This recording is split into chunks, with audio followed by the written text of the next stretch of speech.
You're listening to the Dank Swamp Rebellion. Stay tuned after the show for a DSR Talks original inspired by the man, the myth, the legend, Rattlesnakedre.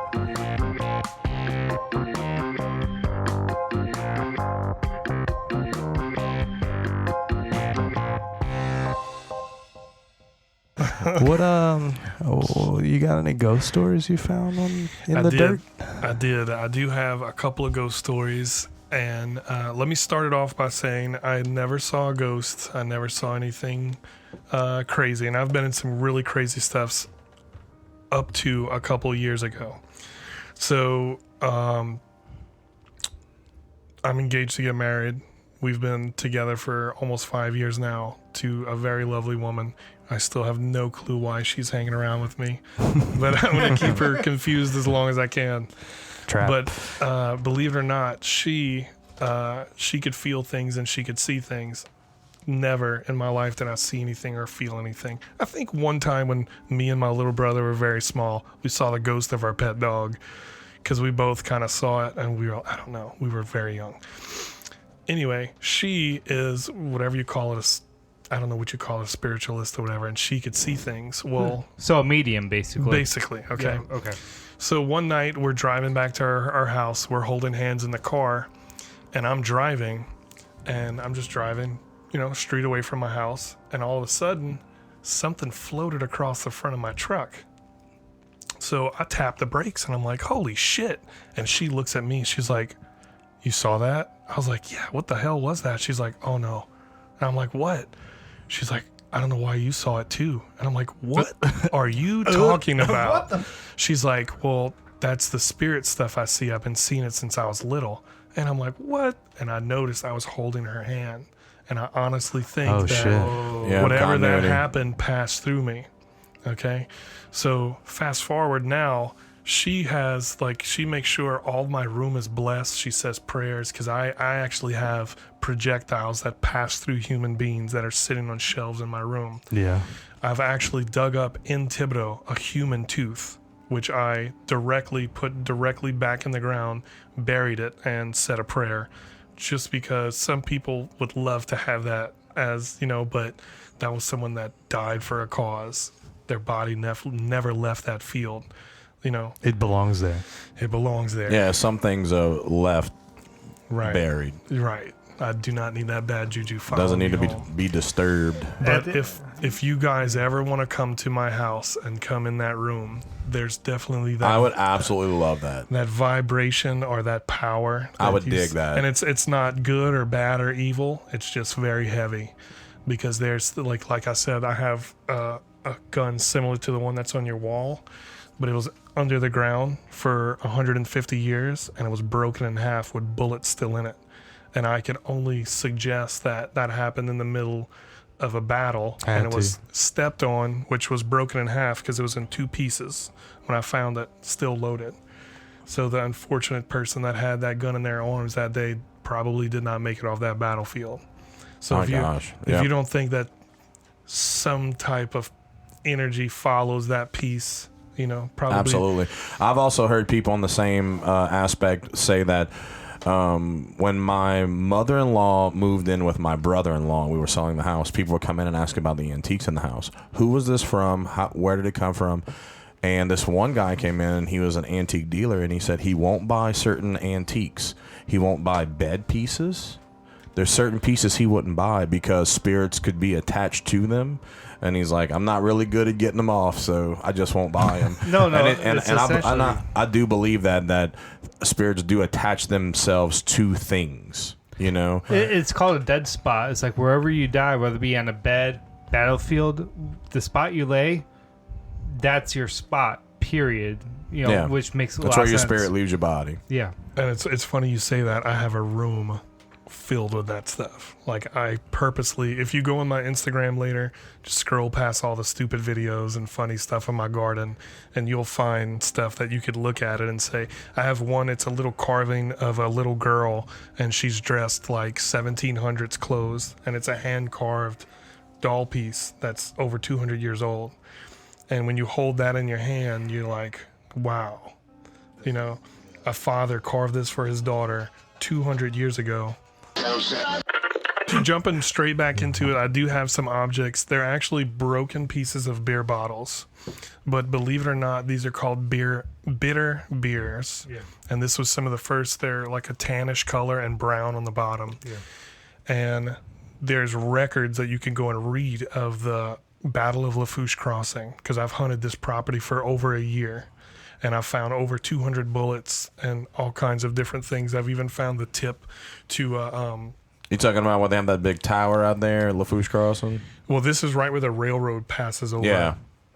Where the Rougarou runs. Right. They had like close to 300 people got killed on that field. Right. Right on the right. And I have bullets from that field. But the most interesting thing I think I've pulled off that field was there's a story about the reason why the Confederates were massacred that day at the Battle of Lafourche Crossing was because they broke into some bar rooms in Thibodaux, stole all the beer, and brought it back to their campsite, and they were drinking all night. So the Union Army knew that they were drinking and carrying on all night, so they attacked them basically at dawn. And you can Google Lafourche Crossing battle, and you could read all this stuff. So they were, drunk and intoxicated at their campsite, which is right next to it, and I have the beer bottles that they were drinking. Wow, that's so cool. From that, Man. That's badass, man. You got your shit pushed in on a good hangover. Right. But it's really scary to hold that in your hand, thinking that some of these guys were 13, 14 years old. Absolutely. You know the story behind Right. why you have it, Right. And this was probably the last thing that they drank ever in their lives. So it's really crazy to pull some of these things out of the ground, because I never knew how young some of these soldiers were, until you read up and you're like, oh, Holy shit. Some of the older ones were like, put young Billy in the front. Back in the day, whenever they said able-bodied, that meant you can Right. lift a rifle. Right. That's all it meant. And one of the most touching things, and you could find this on my Instagram too. I know I keep pushing it, but go find me on Instagram. It's all right. Yeah. Go for it, dude. But I have it's a tiny little hinge, and I dug it up right where I had found, I guess, 20-something bullets in the ground. And I could tell it was period from the patina that was on the piece of metal. Didn't know what it was, so I went on all these great sites they have on Facebook, and I put, guys, help me out. I have no clue what this is. One guy messaged me right away back. He said, that's the tension strap for a drum. Oh, And wow. that was... Oh, Damn. drummer boys. Right. Yeah. He said, whatever happened, that fell off the drum. And I'm Yeah. like, oh. So I went looking up online, and I'm looking at this drum. I'm like, something bad happened. That drum probably didn't make it out. No, as a cadence drum, the drum basically relayed commands from the commanders, take aim and fire, reload. You take out the drummer, you basically take out their line of communication. It's almost like a Morse code for the group. Pretty Right. much, yeah, exactly. That was their loudspeaker back in the day to let them know, everybody get up, march, everybody fire. And it's just crazy to know that something happened, that parts of that drum were strewn across that. It brings new meaning to rim shot. And a lot of the kids playing the drum. I'm saying kids. I'm like, they can be as young as like 9 years old, Right. all the way up to like 14 plus. And if after you reach that threshold of that age group, your ass is in gray or whatever you have, wielding a rifle, as you pointed out earlier. Right. And that Because just you're now an able body. it goes to show you that child was so young he couldn't hold a rifle, so they made him hold the drum. It was a snare drum. It had to be. Yeah. So I could show it to you. I have it at my house. that's fucking But awesome, man.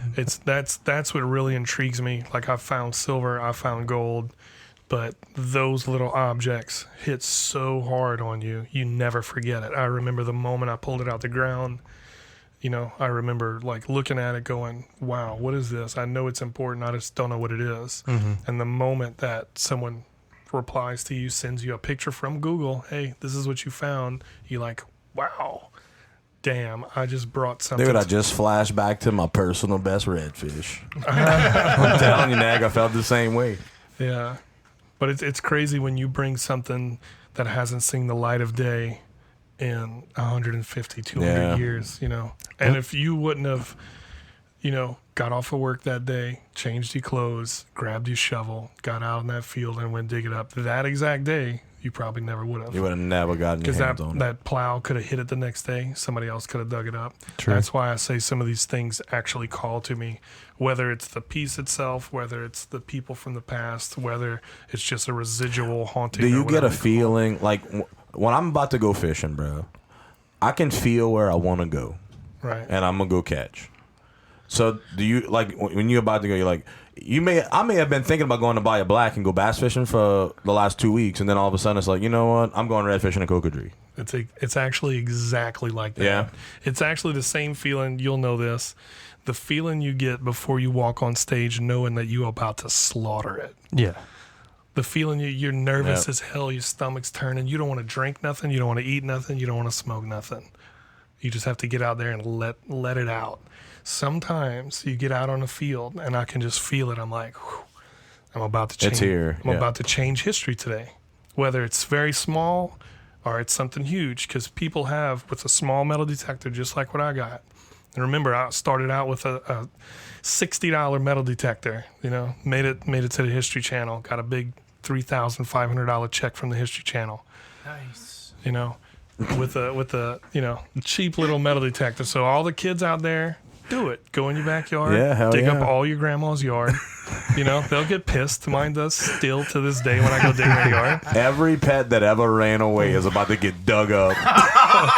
Listen, Like Pet Cemetery up Listen, in this bitch. I Man. Oh my have- god. I have dog tags that are from the 30s and 40s. Oh, man. I've Oh, dug- nice. Yeah, I've dug some crazy stuff. Dude, what's crazy too is like that particular item that you would have just picked up, the last person to touch that was its owner, Right. more than likely. Because that's why that energy feels so strong and so pure, because literally the last person to have their hands on it or be around it was the person that put it there.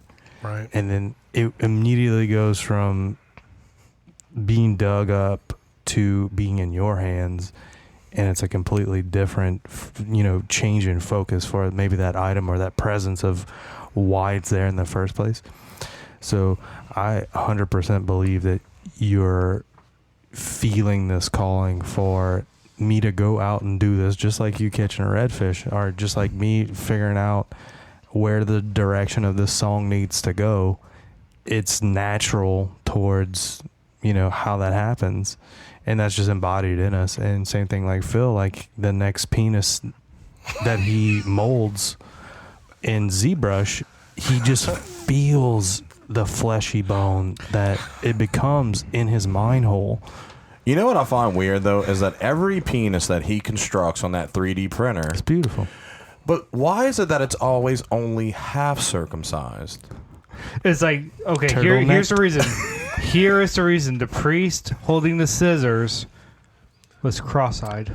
So, speaking of the priest holding the scissors that's cross-eyed, Funny story, I was overly circumcised. So you took a little too much Wait, of the here, top. time out. Overly, like, yeah, it basically did looks they, like I'm... did they use a bandsaw? No. A router? It basically looks like I'm trying to put one of those swimmer hats on and I'm pulling it down really hard.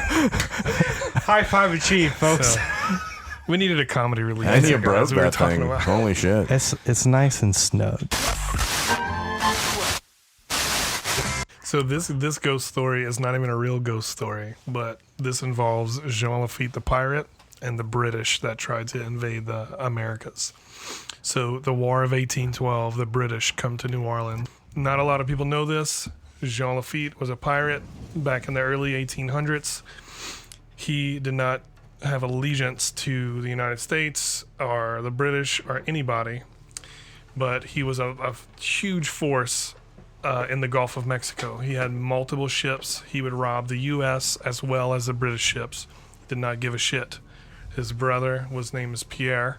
He had a store, which still stands today. It's a bar room. It's the oldest bar room in New Orleans. Would sell all the contraband that he would steal out of the ships that would pass, okay? So, Jean Lafitte, the British offered Jean Lafitte money to fight them, to fight the Americans, okay? It's like a mercenary. Right. Jean Lafitte was, how do I say that? Well, he just said that the money was so small that they offered him, he was like, I can't even think of the word.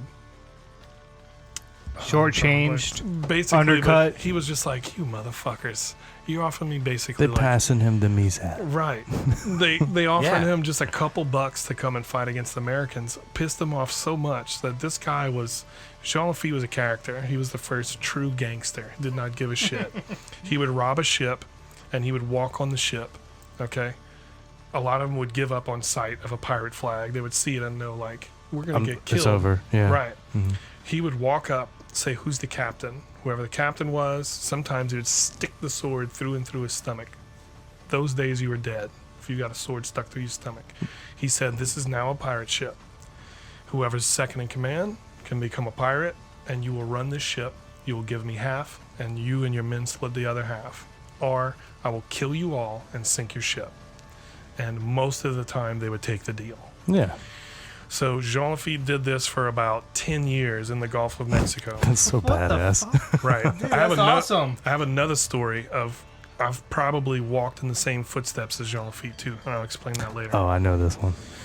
So Jean Lafitte was approached by the British. He refused their offer because they basically embarrassed him by offering him such a small amount.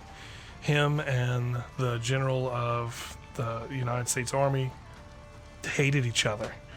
He had put a $500 bounty on Jean Lafitte's head at the time, and $500 at that time was a very, probably multi-$1,000. And Jean Lafitte turned around and put the governor's head and said, "I'll give $5,000," which is probably close to $1 million nowadays. So he would just do that just to piss people off, because he was the first, he was a troll. He didn't care. He was out for Jean Lafitte pirate lifestyle. He was the one. So he agreed to fight with the Americans just to piss off the British. He had stole multiple ships from the British and actually used their own cannons, gunpowder, and cannonballs against them and slaughtered them in Chalmette. Wow. Killed them. Said that he would wait because Jean Lafitte would wait for the British soldiers because they would walk up. His pirates would flank them. And he also had Native American pirates, because when Jean Lafitte would come into the Gulf, there was Native Americans all the way from Florida all the way to Texas. Yeah. So he took some of these people think that Indians died out a long time ago. They still had Indians in the 30s that rode on horseback into Washington, D.C. Go look it up. So some of the Native Americans were the baddest motherfuckers that Jean Lafitte had. They wouldn't even hunt. They wouldn't even kill people with rifles. They preferred bow and arrows because they could shoot probably about 20 or 30 arrows by the time it took you to reload your gun. It's still like that. You ever met a Dardar? Yeah. I have a very good friend of mine that comes to my There's house. some badasses, bro. You don't want to fight a Dardar. I always ask before I'm getting in a fight, what's your last name? Dardar? Nah, fuck it. I'm good. Yeah, you going fishing?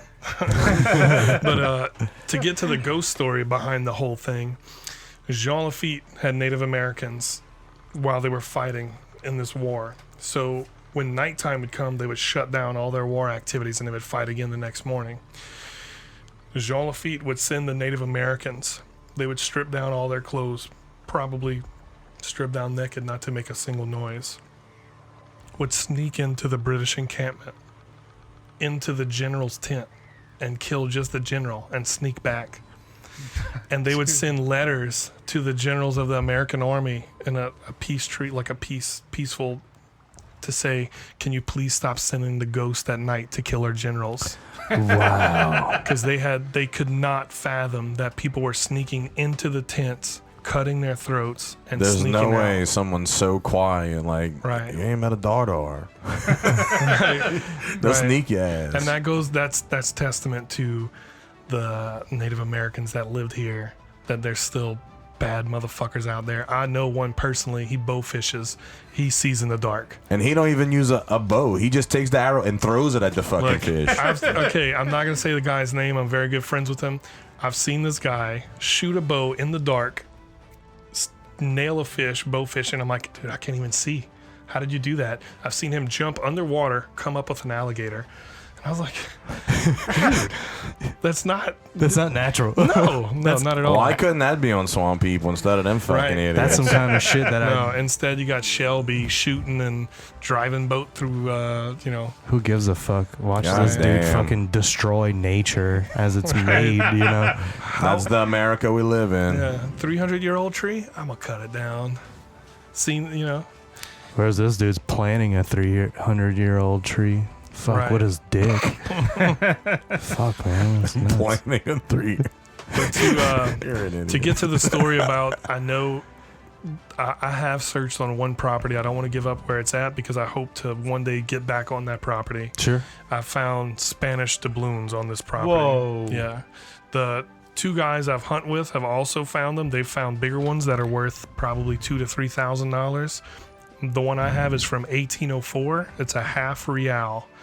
And this was the 1804 was in the middle of when Jean Lafitte was a pirate. He stopped being a pirate around 1814. They lost. So was this around the same time period where the Spaniards were in search of the Fountain of Youth? Yes. Because the Spanish were all over in Thibodeau, all over in South Louisiana. They're the ones that sold Louisiana to America. True. Yeah. So there's this one property that I go on. If you do your research enough, you can figure it out from what I'm about to tell you. But Jim Bowie, that fought at the Alamo, died at the Alamo. Mm-hmm. His mother and his brother owned the house on this property that I went metal detect on. Oh, wow. It was years and years later, the Civil War passed through that same property. So I was on that property looking for Civil War era artifacts. While on that property, a guy digs up a button from the War of 1812. Wow. And we said, hold up, this doesn't make sense. He said, maybe, somebody from there lived around here. We started doing a little bit more research, found out that Jim Bowie, the owner of the Bowie knife, his brother, his mother lived there. Okay. I dig more into it. I figure out Jim Bowie and Jean Lafitte were business partners. Jean Lafitte had captured a few ships in the Gulf, were full of slaves, killed everybody on board, kept the slaves. Jean Lafitte was wanted in New Orleans, couldn't step foot in there. So he would give the slaves to Jim Bowie. He would bring them into New Orleans to sell them and then bring the money back to Jean Lafitte and they would split it. So on that property, we found stuff from the 1700s, even the 1600s. Holy coins, shit. And all Spanish coins. My coin was from basically South Mexico, like the Yucatan Peninsula. The other coins were dotted on the way back north towards. So the only way these 3 coins would traverse from all the edges of Mexico into Louisiana, it's not because people are on horseback. It's not because people are traveling like that, because it would take It would never happen. months or years, or probably never happen, Transport. unless you're in a pirate ship That's fucking where nuts, you're going man. into all of That's these wild. ports. And we found 3 coins from 3 different Spanish cities that they were minted in the Yucatan or South Mexico, and that's why I know these coins were held by pirates. They were traded for stuff in Thibodeau. That's why when I still have that coin, I plan on making it a ring so I can hold it at all times. But it's so crazy to hold something and think back that 200 years ago, a pirate set out on a ship and had this in his pocket.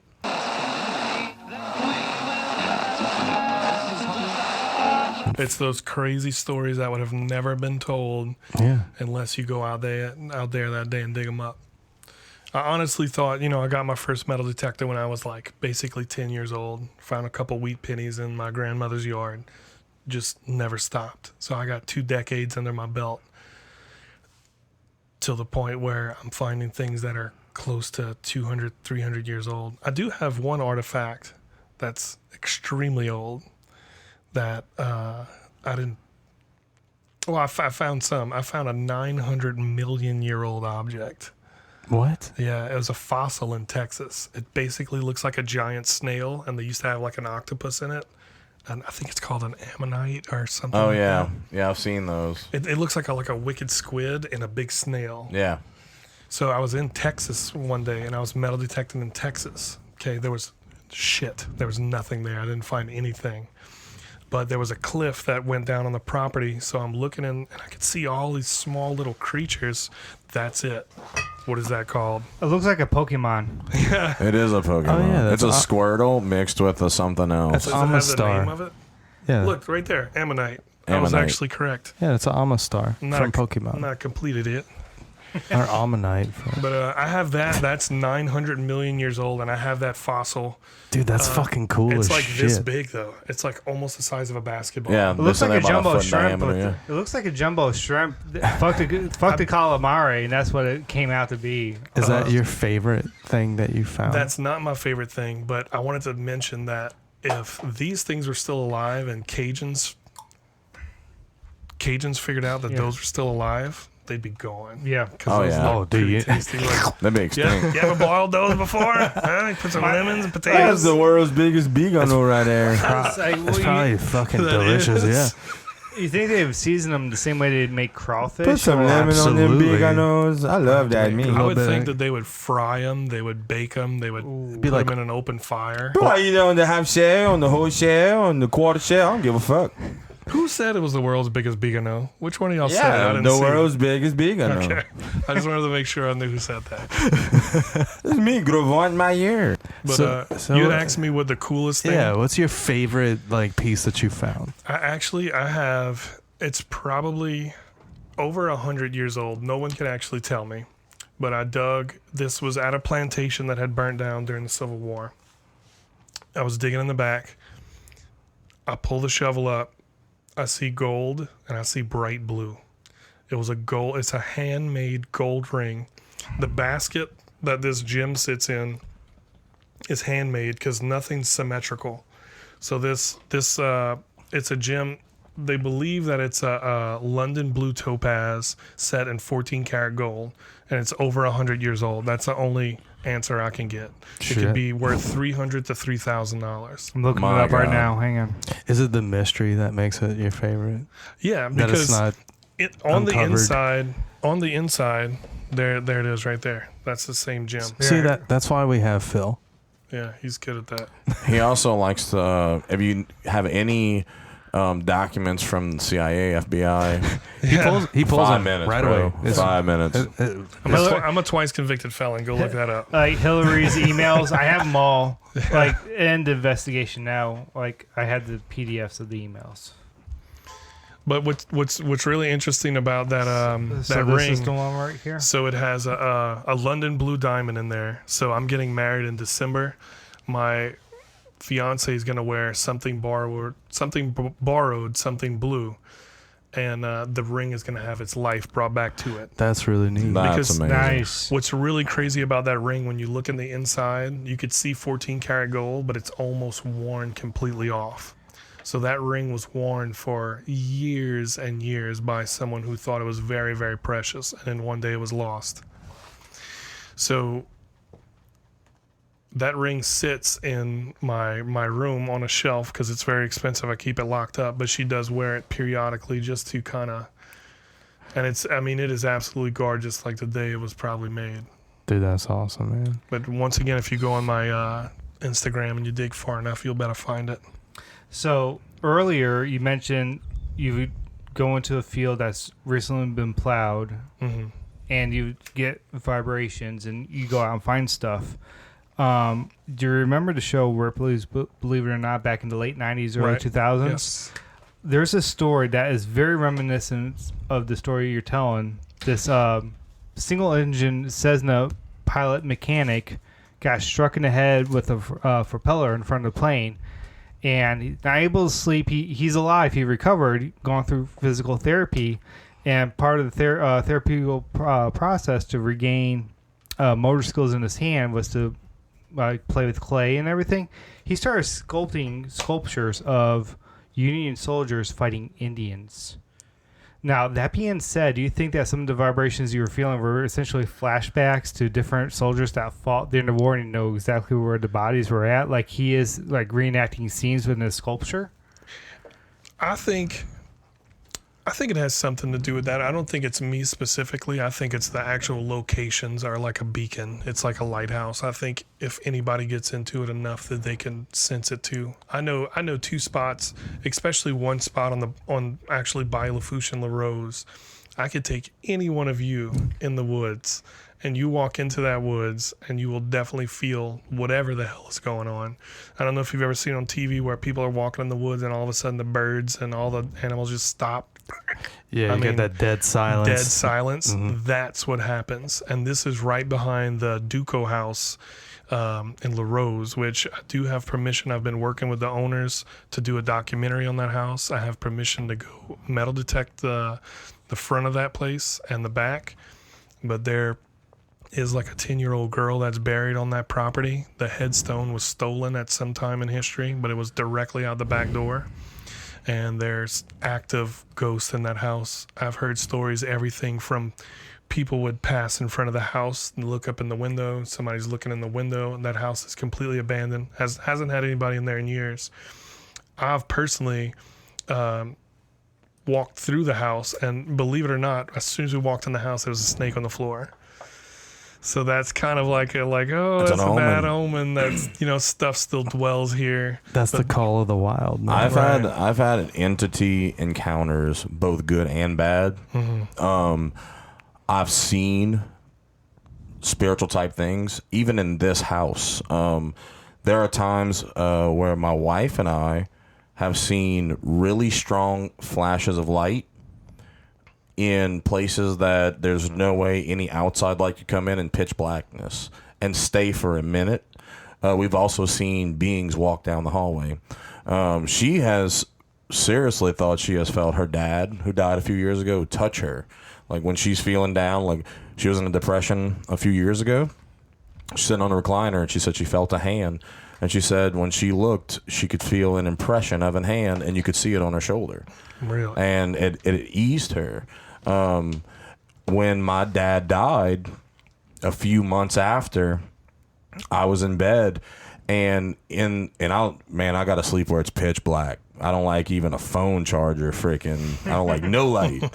And in the corner, I could see just an absolute silhouette of him, but it was the blackest black I've ever seen. It was darker than darkness. Right. And so I've experienced both sides and that gripped me with fear, but then I've seen light in spiritual beings that have more of a positive haze to it. So people that they say that a lot of people are skeptics when it comes to that, when it comes to the spiritual side of life. But, once you feel it and once you can recognize it, it's actually a really cool thing to understand that spirits. There's things that can't be seen that you can't understand, and it goes all the way back to the wind blowing. It's like what you don't see it, but it's there and you believe it. It's true. I mean, I have some similar too. Like after my stepdad passed away a few years ago, there's like times I don't like calling upon it to prove itself. You know what I mean? But like I'll have a really rough time or a really rough day, and I'll notice a lot of Cajuns say this too with the cardinal. Like if you see a cardinal outside your window, shit, yeah. That's crazy you bringing that up. Man. A red bird, that if it shows up while you're in that deep moment of reflection, that's someone that's passed on giving you their energy to you. Wow. And it could be good and it could be bad. It just depends on how you interpret it. And I've always had a positive light with, my stepdad. So like I was just having this rough time. I've been sitting out on the swing for probably like 5 hours at this point, where I'm just in a lull and I need to bring myself out of it and I don't know how to do it. And all of a sudden I'm thinking about it. I was like, man, if only I had something to hold on to or something to help bring me out of this funk, because I can't do it on my own. And literally the moment I finish saying it in my head, I see a red cardinal just straight up land directly on the fence that's about 20 yards from me and sit there for a solid like 20 seconds, not move completely still, and I'm just fucking staring at this red bird. And I knew right there that was him telling me, look, you don't need to just do this on your own. You know, you got people on you. You know, you could reach out to whoever you want to that cares about you, but I'm here right now. And knowing that that happened to me has brought a new understanding to things that I can't see. There's a belief system that we all have, whether you denounce it or whether you embrace it, but it's there. There is some type of belief system that you believe in. Even if that is not believing in something, that's a part of your belief system, right? So even though I thought that I was never going to get out that fucking hole, just seeing that piece of nature, the call of the wild like that, has brought me to a new understanding of knowing that I'm beyond myself. You know, it's not all of what I'm thinking in my head or what other people around me. There's something outside of what human eyes could see. And at the end of the day, I don't want to be like, hey, I'm really feeling kind of bad right now. Would be cool if you showed yourself to me. You know, like the Ouija board type of experience. I don't want to abuse it that way, but seriously, it almost feels like every time I do that, subconsciously thinking, yeah, go ahead, prove it. I still don't believe it yet. Instant. It happens. It's fucking crazy. Show me a sign. You know what I mean? Show me a sign that you're still here, or show me a sign that I'm not fucking wild or crazy. And literally the moment after I finish that thought, something in nature proves itself to me that I'm looking for. Right. And that old theory of if you're looking for something, you have better odds of finding it than not finding it, right? I know that too well. Exactly. Yeah, nothing comes to you. I really feel like it's a special gift that certain people could be in tuned with nature like that. And it doesn't have to mean that you gave a fuck about it your whole life. Because I really didn't give a shit about hunting and fishing and our heritage in general as a young person. But the more and more I find out about what our people went through, you know, what our heritage is and everything, like, it fascinates me. And the amount of culture that's in a small area like that is beyond like anything that you could read about in a textbook, because it's probably not even a quarter there. You know, it's in the stories of the older people that you're talking to. It's in the items that you're finding in the area. That's what fucking makes it magical. That's what makes it beyond what you could see with just your human eyes. You know, there's a spirit, there's a guiding light that, like you said, you walk up into a site and it's like a beacon. Right. You are not holding a metal detector. That item is detecting you, and you go to it. And a testament to what you're saying right now, I've found some of my best stuff. Like I have a plantation token that there's only one other one I know about besides the one that I have, and it's in a museum. And I had no metal detector. I was driving home from work. I saw a freshly plowed field. It had just rained, so everything kind of washed away. All the different little artifacts and rocks were sitting on top of the ground. I walk out there, sitting on top of the ground, a $1 token for Greenwood Plantation. And I've had lawyers that are in New Orleans, because I visit some of the antique shops, and they heard through the grapevine, they're like, hey, how much does he want for it? And I'm like, oh, it's not for sale. And the message the guy gave me back was, that's not the question I asked you. How much do you want for it? So, I mean, could he give me $100 for it? Could he give me $1,000? I don't know. But some of those items I haven't found with the metal detector because they were calling. Yeah. Which is it's amazing, man. Like, and if you don't think that these things call to you, stop in a cane field and walk around and let me know what you find. Because I do it very often, and I have thousands and thousands of pieces of history in my room. So I invite you, if you think that I'm full of shit, that these things don't call to you, go walk in a cane field and show me what you found. We'll make plans, I promise. Absolutely. You would die if you know how close your place is right here to some stuff. That railroad that I drove over had Confederates and Unions on it that passed and went straight right there to Schriever. That's crazy. And they're fucking it up because they're adding more houses. Mm-hmm. There's probably stuff underneath the Just ground, right? buried right under all those houses. Like whenever they clear cut like a forest, woods, go in there before they start laying down foundations with a metal detector. You'd be surprised what you'll find. It's like living in Georgia for 15 years. Is like especially close to Castle Mountain Battlefield and all the surrounding counties. Prior, whenever a new subdivision go up, I can't tell you how many people would go in there with metal detectors, pulling out cannonballs, bullets, belt buckles, currency. That's what I want. You I want know? a cannonball for the man cave. That'd be bad, dude. You'll get one. You can do that, man. I have one. I'll bring it to you. You for real? I swear. Don't to shit you. me, man. I swear to you, I'll bring it. That To got you. me stoked. Oh man, Actually, That's I cool. have Dude, two of them. I felt your dick move before your dick I'm moved. telling you, I'll bring it to you. It's a that's the spirit form. that's the call of the wild.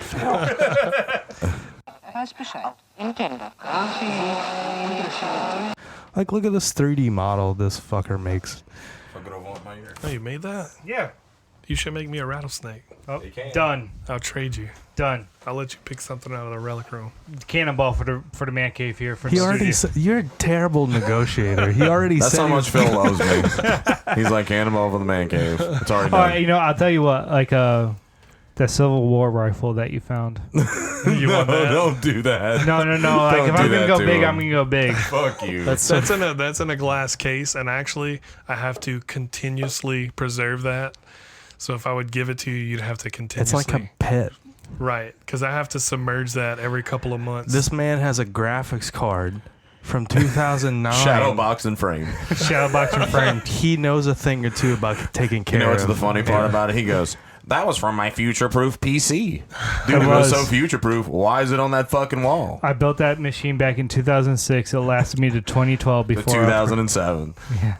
That's fucking it awesome. served its purpose. Yeah. It was a Roomba. I'm definitely gonna bring some cool stuff because I have a couple things that can call this place home. You got Awesome. some really Dude, interesting yeah. stuff out Yeah. here. And I do have a lot of legit stuff too, especially this. You'll be able to check it out after we I cut. saw when I walked in all the pottery and or whatever that is. That's really old. Yeah, and a lot of that stuff's from Germany because that's where my wife's mom was from, Going and also back, she yeah. was friends with a woman that lived here in Thibodeau, because my wife grew up on the next street over, and there was this Asian lady that was good friends with her mom, and every time she went back home to China, she would bring stuff back. So I have stuff up there from China. Oh wow. Yeah, and then there's a huge peace sign that's carved out of teak wood right there. Oh, I see it. My uncle brought that back from Vietnam. Damn, man. Every time you tell me about it, too, it makes it even cooler. It's like, Yeah. Fuck. He came back a broken man, eating burnt rice out of a pot and crying every fucking night and beating his mom. And he finally killed my great-grandfather because he punched him during a fucking ball game. Back in the day when ball games were on, when baseball games were on, if they ran a little bit over, they just ran over, and the game kept running until it was done. So other programming got pushed back. And my Uncle Glenn, he was so fucked up in the head at the time, you know. He was like, I want to watch Seinfeld. And Pop was like, hey, man, like, and, you know, it's not over yet. I'm watching the game, you know. Sorry. And he punched him in the pacemaker, and it killed him. But Nam fucked him up hard. But that's what he brought back from Nam, was that big peace sign. It's like not to be like an asshole. Like the moment we said punch him in the pacemaker, it's like the thing that went through my mind was the bass chorus from the show as it transitioned to the next scene. That's exactly what happened. and it's not the first time someone died from wanting to watch Seinfeld. Exactly. Seinfeld was an important thing. Seinfeld is a mass murder at the end of the day, Yeah. if you think about it. Yeah, this disaster's happening right now. All right. It's that kind of show. Well, thanks for tuning in, guys and gals. We really appreciate you coming through, checking out Mr. Rattlesnakedre. Yeah, Rattlesnake. Yeah, appreciate Man, y'all inviting me. Man, So I when's your love rap having you album here. coming out? Rap, it's gonna be a while, but you can follow me on Instagram. It's under Rattlesnake Dre. You could even look up hashtag Rattlesnake Dre. Just throw it on Google. A bunch of stuff will come up.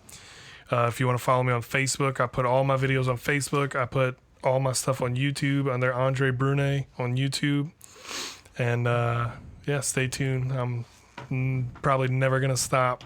I don't know what I'm looking for, but I'm looking for it. I kind of always say that. So, and the next huge thing I find, the next game changer in the Rattlesnakedre world, if you guys said you're going to invite me for a second time, I'm not even going to put anything out there until I come on here. Absolutely. And, We'd love to have you come do that. Hell yeah, man. Fucking right. But yeah, man, you're welcome back anytime, dude. Absolutely. That was a good time. Awesome. I'll bring your cannonball, and I'll bring a Hell couple yeah. other cool stuff that I find. That's Dank Swamp Rebellion. Yep. Thanks, guys. Have a good All right, one. guys. Thank you for listening to the Dank Swamp Rebellion.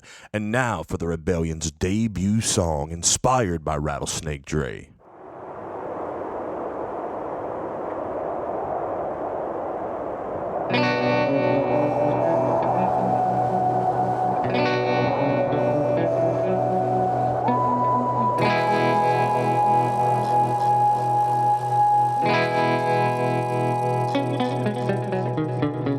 It calls to him like tiny embers spread across time. A place unknown that can't be forgotten. An urgent desire that can only be quenched with a wave of his wand. The spirits take him far and wide to tell the stories of their lives. The man, the myth, the legend, Rattlesnakedre. The spirits take him far and wide to tell the stories of their lives. The man, the myth, the legend, Rattlesnakedre. Rattlesnakedre. In this paradox of paradigms that sing through broken pieces of history. A mighty thrust of steel to earth uncovers souls owned by long lost mysteries. There can only be one. The man. The myth. The legend. Rattlesnakedre.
Thank you for listening to Dank Swamp Rebellion. Check us out on dsrtalks.com.